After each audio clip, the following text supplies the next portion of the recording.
はい、皆さん、こんにちは。竹虎4代目です。さてですね、今日皆さんにご紹介したいのは、こちらです。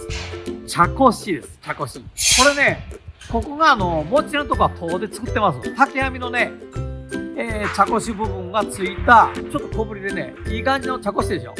ところがですね、この茶こしなんですが、ちょっと弾いてしまったりして、定価で売れなくなってる分がこんなんあります。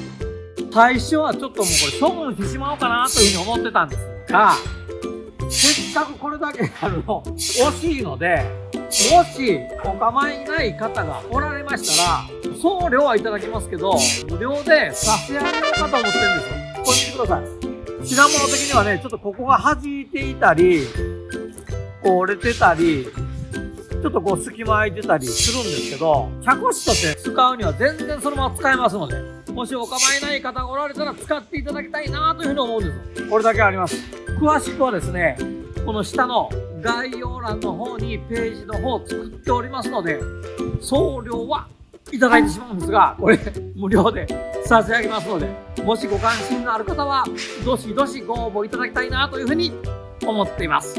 ノーワンプノーライフ。最後まで動画をご覧いただいてありがとうございます。グッドボタン、チャンネル登録よろしくお願いいたします。